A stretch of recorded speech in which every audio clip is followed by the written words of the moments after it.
All right, so 6 of our leadership council members have prepared a little personal reflection that they'd like to share with you today, and I will be the beginning person. So I love this. Another minister reported seeing this statement on Facebook. It said, "I feel like Mother Earth has sent us all to our rooms to think about what we've done." That's good, isn't it? This is a poem that has been circulating on the internet, and it was written by an Irish priest. Yes, there is fear. Yes, there is isolation. Yes, there is sickness. Yes, there is even death. But they say that in Wuhan, after so many years of noise, they hear the birds again. They say that after just a few weeks of quiet, the sky is no longer thick with fumes, but blue and clear. They say that in Italy, people are singing to each other across the empty squares, keeping their windows open so that those who are alone may hear the sound of families nearby. They say that in the west of Ireland, a young woman is spreading flyers with her number throughout the neighborhood so that the elders will have somebody to contact. All over the world, people are slowing down. All over the world, people are reflecting and looking at their neighbors in a new way. All over the world, people are waking up to the reality of how big we really are, and how our interconnectedness is real. And also how little control we really have. We're waking up to what really matters, to the power of prayer and meditation and kindness and caring and love. So we pray and we remember that while there is fear, there does not have to be hate. Yes, there is isolation, but this does not have to be loneliness. Yes, there is sickness, but there does not have to be a disease of the soul. And yes, there is pain, suffering, and death, but there can always be a rebirth of community, peace, harmony, and love. Wait to the choices you make as to how to live today and now. Breathe, listen, pay attention. The birds are singing. The sky is clearing, and love always encompasses us. Open the windows of your soul, and though you may not be able to touch across the empty square, sing and give thanks for your life and all you have. Friar Richard Rohr reminds us that we are in the midst of a highly teachable moment. There's no doubt this period will be referred to for the rest of our lifetime. We have a chance to go deep and to go broad. Globally, we're in this together. Depth is being forced on us by great suffering, which I like to say always leads to great love. And a Buddhist writer wrote in the Lion's Roar magazine, "This strange moment in time is eliciting unexpected acts of kindness, even while we feel as if we're in a dream. Illness and death are life's great equalizers. A fever is a fever. A virus seeks a host. We are all potentially at risk. We are all trying to quell the spread together." And we are together in this. Together we pray. We pray that all sick bodies will heal. We pray to be guided to right action. We pray to release fear. We pray for all the healthcare workers and the grocery store clerks and all of those people who are suiting up and showing up, even at personal risk. And we pray that we continue to come together in love. And we practice mindfulness. We intentionally bring awareness to the present moment and pay attention without judgment to what is occurring. This practice of mindfulness enables us to choose our response to what is happening rather than going on autopilot. So for example, we know we're constantly being cautioned not to touch our faces. Oh my God, don't touch your face, avoid contamination. But that's easier said than done, as I know we've all found out. It's such an automatic habit. But this is the great news about mindfulness. It teaches us to become aware of our automatic responses, our automatic patterns, and to stop them, and instead choose a new way of being, a new response. Mindfulness can act as a flashlight. We point it at our habits and behaviors so that we can reconsider them and act in a different way. Without awareness, we can't change what we're doing. Awareness is always the first step. When we practice mindfulness, we boost our immune system, and through mindful media practice, we learn how to stay informed without panicking. We can all practice mindful hand washing. I know you've all seen the many videos that have come out with suggested songs like the birthday song or Beethoven's Fifth. I saw one. Wash your hands, wash your hands. But we can be mindful. We can stop. We can use it as a mini break.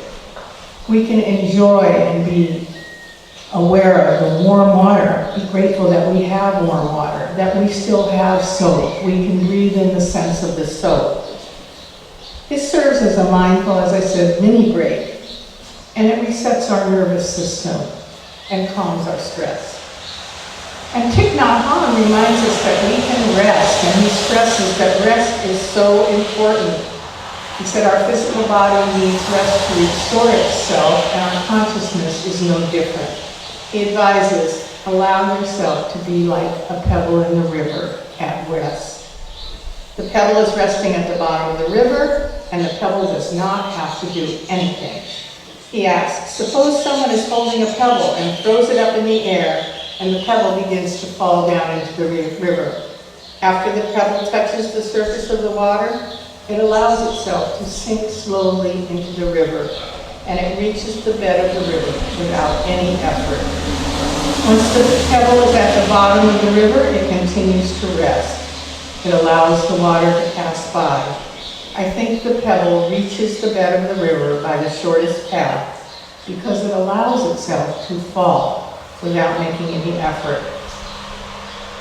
During our meditations, we can allow ourselves to rest like a pebble. We can allow ourselves to sink naturally into position because resting is a very important practice. We all need to learn the art of resting. Dr. Holmes wrote in the Science of Mind text, to desert the truth in the hour of need is to prove that we do not know the truth. And what is that truth? That truth is that God is always fully present despite appearances. The truth is that there are gifts and blessings that are already arising and already being found in this time that we call crisis. The truth is that affirmative prayer is powerful and can change the course of events and transform fear into faith. I love and miss you all and pray that we will soon be together in our sanctuary. And now I'd like to call Sandy up to share her reflection.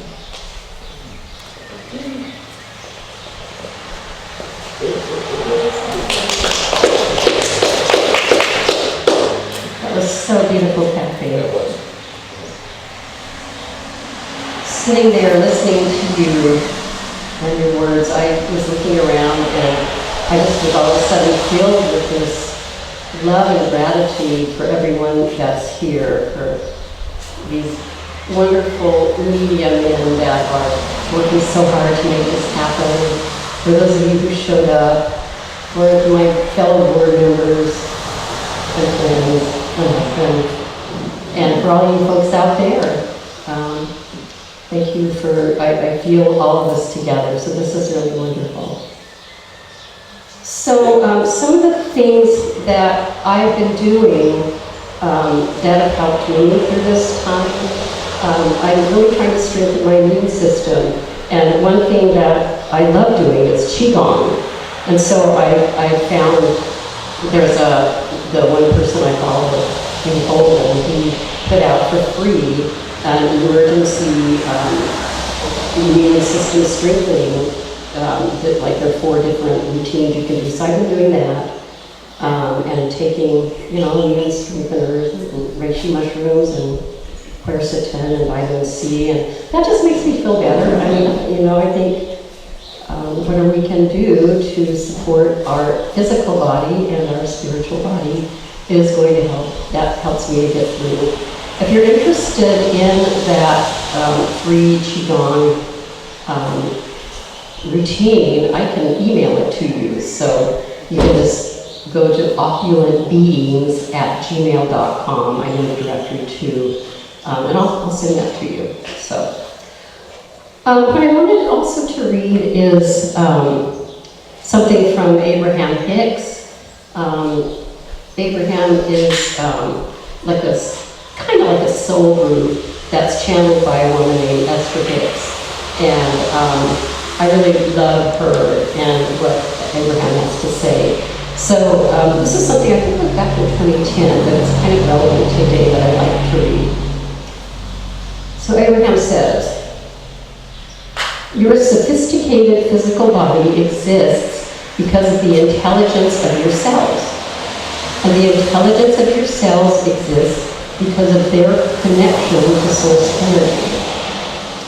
When doctors and scientists try to find cures for diseases without taking into consideration the vibrational relationship between the physical being and source energy, they are looking for cures in all the wrong places. If the resistance that disallowed the well-being to begin with is not released, it will show up in the form of another and another disease.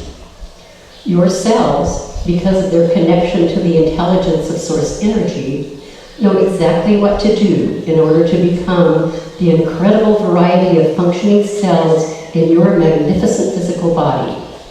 And in the absence of the hindrance that is caused by your resistant negative thought, that communication stays open to clear up to the moment interaction, keeping your physical body at peak and perfect performance. In the absence of negative emotion, and therefore the allowance of complete alignment and communication with source energy, your physical body can reclaim its balance and recover from any imbalance. And once balance has resumed, it is easy to maintain with consistently good-feeling thoughts." Thank you. I'd like to call up Adam next.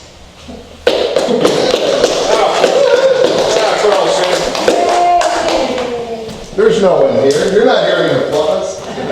We're all socially isolated. Okay. Well, let's see, a couple things. First off, thank you for watching. We're having a few technical difficulties. We're down to one webcam, so the audio is not great, and maybe we'll paste this together later into a little better show. But at least we got something going, and we're live, and the streaming is working nice. I know several people are on YouTube, and I can lean down here too. And quite a few on Facebook Live. So we got a couple places, and they can chat with each other, and we'll keep working on the technology to make it better and better. As far as thoughts about all of this, well, my favorite book is Louise Hay's Heal Your Body. And it's a wonderful little book. I highly recommend it if you don't have it. And for every disease and part of the body, she gives the probable cause. Now, this is not to deny that there are germs and diseases out in the world, but obviously there's ways that we open ourselves up to them. And then what she does is she gives a wonderful affirmation to counteract that thought. So I can stand up now. All right, thank you. All right. So I looked up viruses and influenza. And when we know that influenza is, well, let's see here. I should probably mark it ahead of time, but it's been a busy day. So I have the affirmation all written up here, but might as well look at what it is. It's a response to mass negativity and beliefs, like maybe an election year or something. And fear, belief in statistics. Okay, this is respiratory ailments. This is the breath, the ha. Okay, so the affirmation is, I am beyond group beliefs in the calendar. I am free of all congestion and influence. And for viruses, the affirmation is, I lovingly allow joy to flow in my life. I lovingly allow joy to flow freely in my life. I love me. So remember to say that to yourself. And we'll put this on the video and publish it other places to make sure everybody gets a copy of it. I am beyond group beliefs or the calendar. I am free from all congestion and influence. I lovingly allow joy to flow freely in my life. I love me. And next week the video will be flowing more joyously and freely. Thank you. And next up is Erica.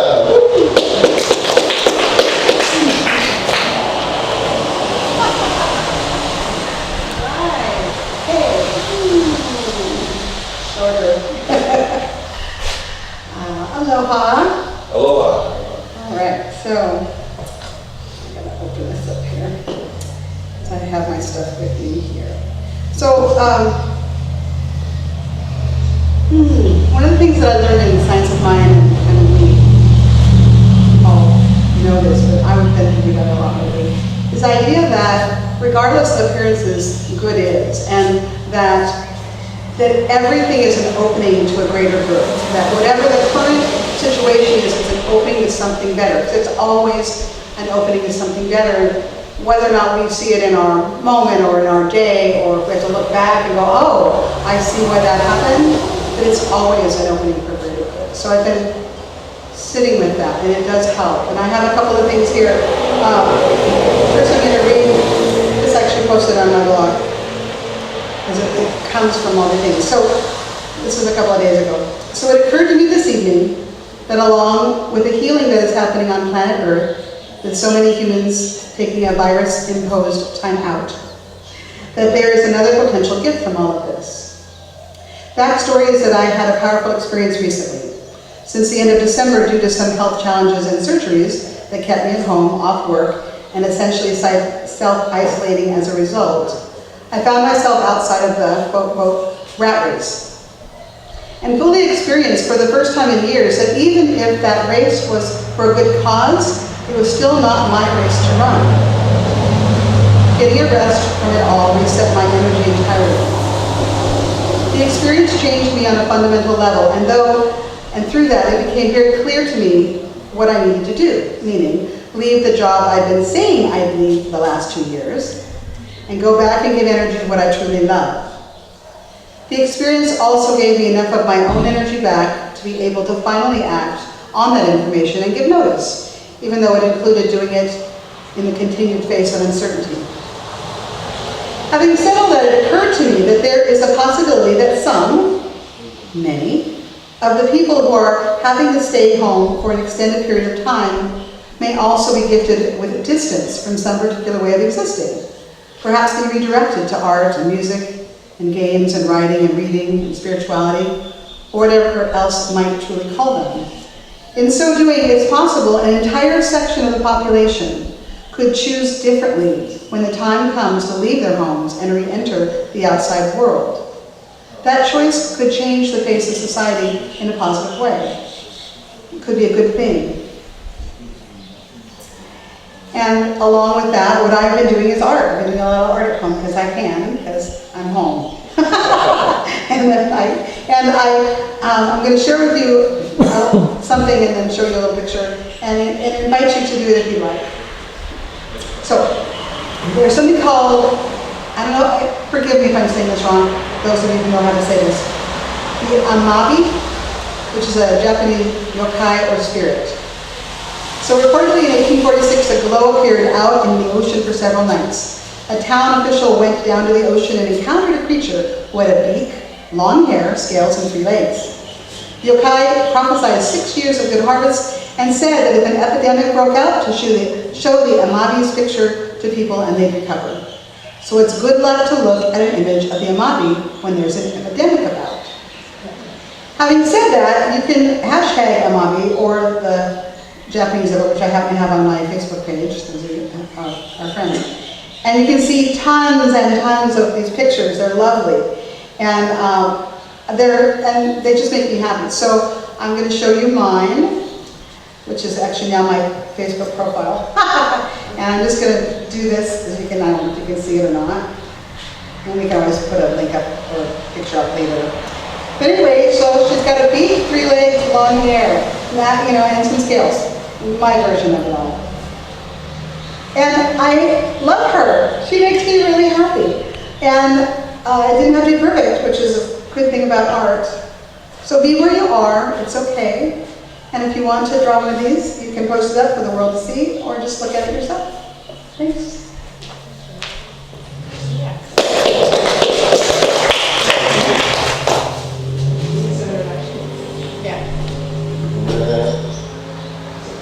Hello, everybody. Hello. Everybody here too? I just got a couple things I want to share. One is that I do mediation with the place that Erica just left. Bravely left, I should say. And the other night I went to show up to do a mediation, and one of our clients didn't show up. He's on the phone going, "Trump has put martial law on everybody." We never heard this. "No, it's true. Someone told me it's true." And then this morning, I heard Sandy talking to someone on the phone that said that there's curfews set on the island. And it was definitely believed by the person who was telling her this. And so I just got to thinking, it seems to me it'd be very easy for all of us to start spreading alarm, which is what happens during difficult times, right? All I would ask is, check your sources before you start telling people that our president has put martial law on us or whatever. People will believe it, they'll spread it, they'll tell other people, and it just makes everyone afraid of what's going on. With that said, I'm the guy who used to, my phrase, when I would feel I'm in a difficult situation, I'd get through it and I go, "That was easy," even if it wasn't. And that really worked for me. Pretty soon I'll say, "That was easy, I'm making a hard left turn," whatever, and it really worked. But I found something that really works for me, and if it works for you, this is my new thing. I get stressed out. I didn't think I was getting stressed out, but I guess I was. I get stressed out driving to work. I get stressed out doing whatever. And one morning I realized that I like the word pleasant. I love the word pleasant. And I'm driving to work. First I'm thinking there's all this traffic and hard to get to work, whatever. And then I thought, I'm driving to work in Hawaii, in the Big Island, through Puna, through one of those beautiful spots in the world. What a pleasant way to spend the morning. And that worked. I was like, it is a pleasant way. And I'd like to say it right now before I call up Bonnie. This right here with you and the cameras, with everyone here, people are dancing in the aisles when we're playing. What a pleasant way to spend the morning. Bonnie, please.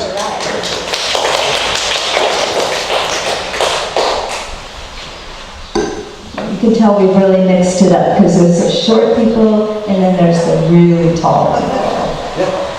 Okay, so it seems like everybody said everything that needs to be said. That's what happens when you're last. I know, which is good, actually.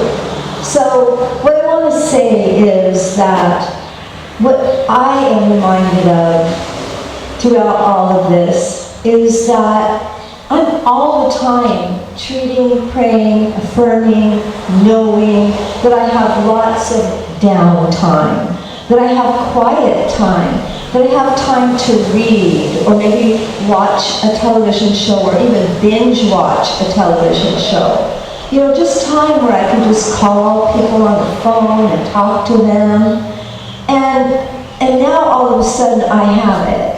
And that feels really, really good to me most of the time when I'm not, paying attention to the news and going on Facebook and reading all of these bizarre things.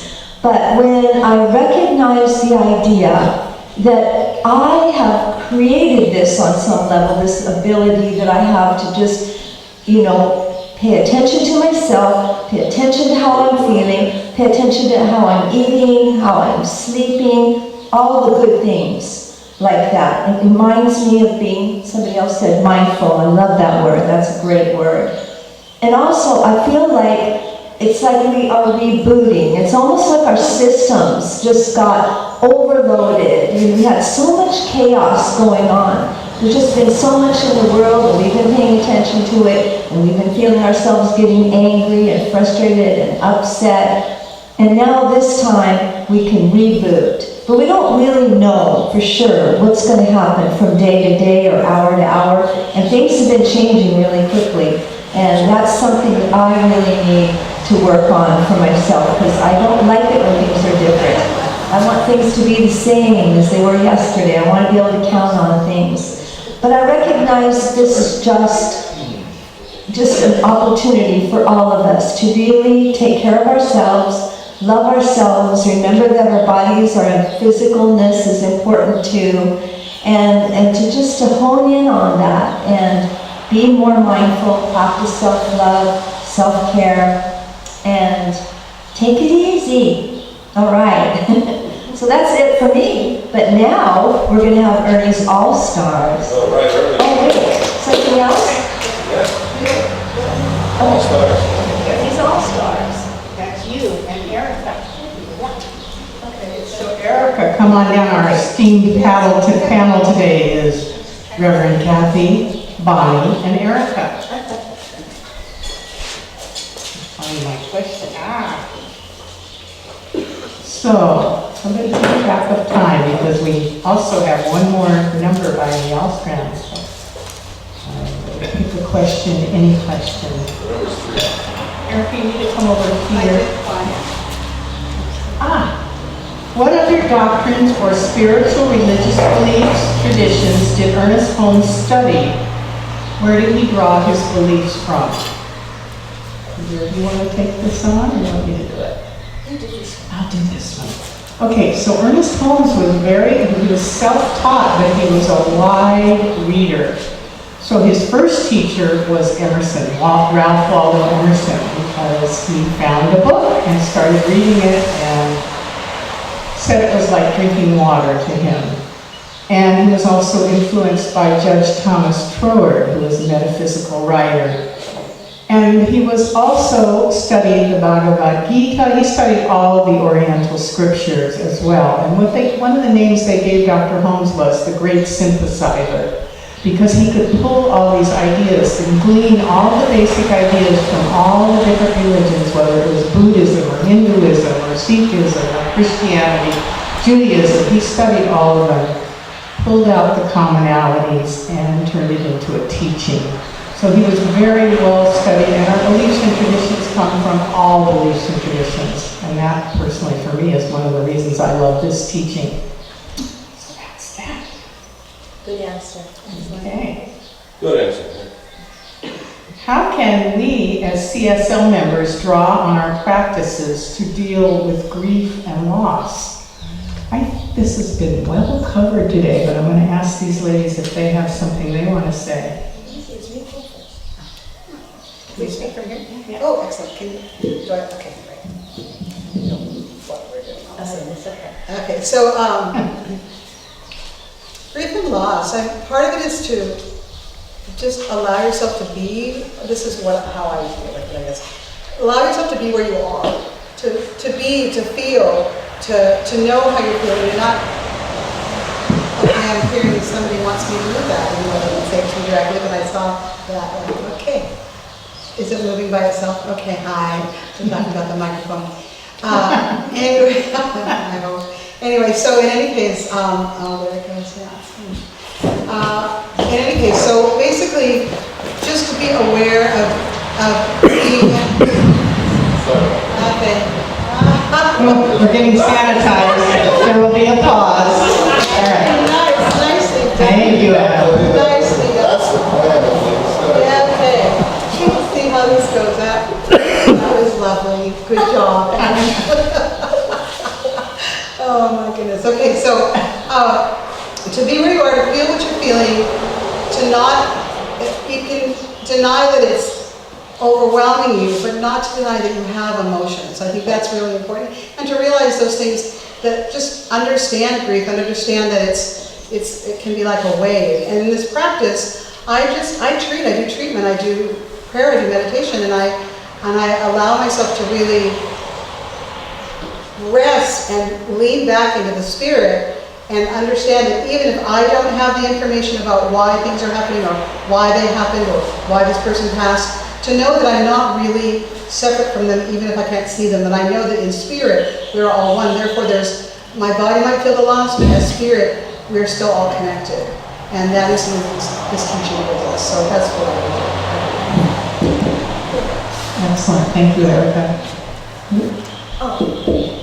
I guess all I really want to add to that, because that was pretty much everything, is just that, you know, whenever you're having any kind of emotion, no matter how intense it might feel to you, to just take it in stride and just feel it. That's what emotions are there for. And I think there's treasures even in our feelings, even if they're not so positive ones. Thank you. Okay. What is the difference between mindfulness and meditation? That's your deal. Erica. Okay.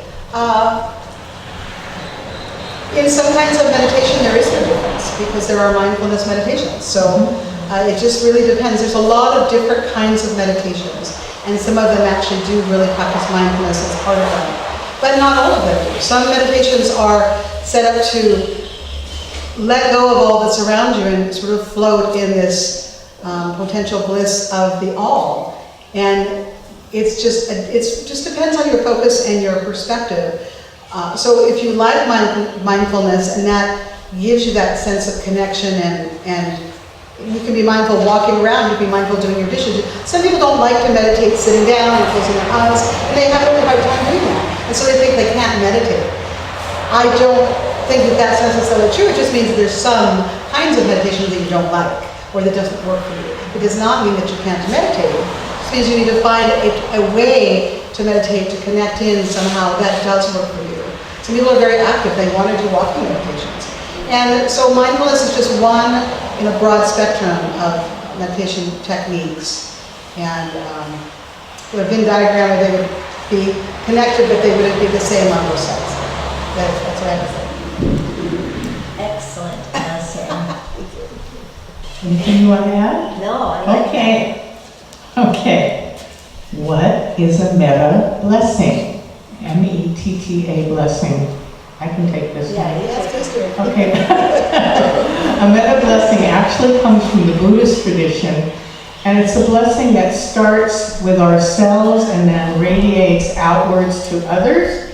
So here's an example. If I was going to do a metta blessing, I would start with myself and I would say, may I be happy.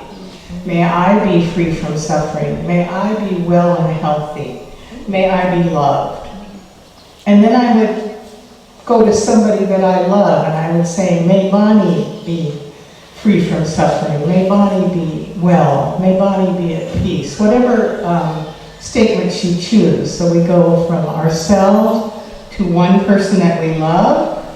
Then we go to oftentimes to somebody who might have negative feelings about us. And we say the same thing. And maybe somebody that we have negative feelings about. We say the same thing. May so-and-so be happy. May so-and-so be free from suffering. May so-and-so be well and happy. Then we keep broadcasting it outward to the world. This is a good kind of a meditation to do right now. May the whole world, may all sentient beings be happy. May all sentient beings be free from suffering. May all sentient beings be well. And that's a metta blessing. And you can look it up online and find really good examples of it. And I think that's a real powerful prayer to be doing during this time. So thank you to the person who asked that question.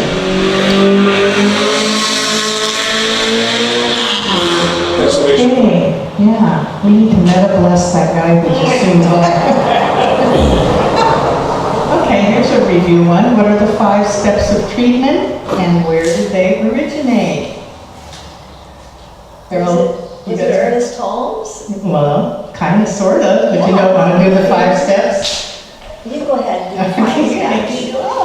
Okay, the 5 steps are recognition, what God is, unification, which is we are always unified with God, what we are in relationship to God. realization, which is the step where we claim, where we say, first step 1, I know that God is all there is. Step 2, I know that I am one with God. There is no separation. Step 3, I claim whatever it is we want, perfect health. I claim prosperity. I claim money is flowing easily to me. Whatever it is that you are claiming and you want to speak into the law for manifestation, that's the 3rd step, realization. The 4th step is gratitude. Thank you. Thank you for this, because you're already anticipating that it's already being done. It's already in process. It's already unfolding. Thank you, and then releasing it. I release this treatment to law, knowing it's already done. It's already so. Spirit's handling it all. And so it is. Where this originated, where the first 3 steps are found in the Science of Mind text, which was first written in 1927 and then re-edited in 1938. But 2 more steps, the gratitude, thanksgiving, and release, were added, and I can't remember the man's name, but he was a student of Ernest Holmes, and he added those and created the 5-step formula for spiritual mind treatment. Okay? Yeah. Okay, you guys get to do this one. Yay, as we walk through the valley of the shadow of the fear that surrounds us, what do we do to continue keeping our heads and to respond to others who ask this question? Do not build a condominium there. Yeah. Yea, though we walk through the valley of shadow of death, do not build a condominium there. Yeah. You want to add to that? Yeah, just keep walking. I think it's kind of like what we were talking about before, about the stages of grief, because, yeah, we're always going to go into a dark place. I mean, not that we're always going there, but I mean, we're often going to go there. And as long as we recognize, wow, this is not a place that feels good to me, this is not working for me, this is not helping me to come up with solutions if it's a situation or problem, and just letting go of that, whatever that might be, and then just walking on and forgive ourselves for having been there, even if we spent the whole night there. Yeah, I do want to ask. Okay, I love that. Yeah, it's a great question. I love these questions. And I'm just going to say that that's fine with it, Mike. So, one of the things also is this idea, sometimes we want to jump from I feel horrible to I should feel, especially as a religious scientist, I should be happy and I should be feeling perfect now.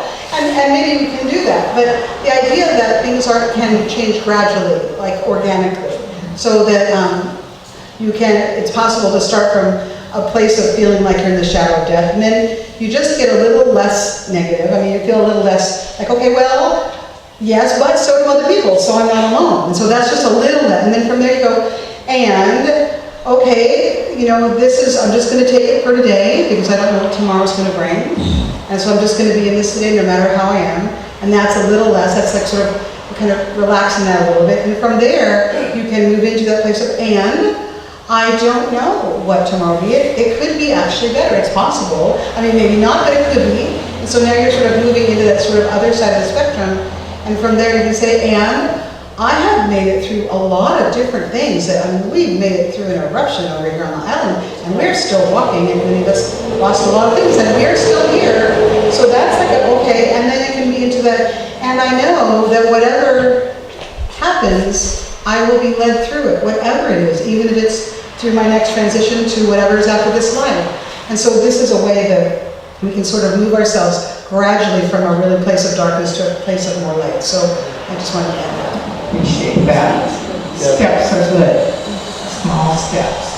Last but not least, expand on treat and move your feet. When you hear us saying that a lot, first of all, treatment is our word for affirmative prayer. So treat and move your feet means pray, but also take the steps necessary. Listen for the guidance. Do what is necessary. So right now we're treating for everybody to be well and happy. We're also moving our feet. And we are keeping ourselves safe, we're observing the social distancing, we're sanitizing, we're doing all of those things on a pragmatic level that move us forward. So that's what treat and move your feet means. Do you have anything you want to add? I do. And that is because I come from a magic tradition as well, it's part of where I come from. When you do a ritual and you do some sort of you do an action, you do a ritual for something, then you do something with your body to ground it into this reality, so it doesn't just hang out in the ether. So that could be breathing, that could be clapping, that could be moving, that could be writing, be burning something, whatever you do, that's also another indication of the same kind of idea. Yeah, it's a good way to anchor, yeah.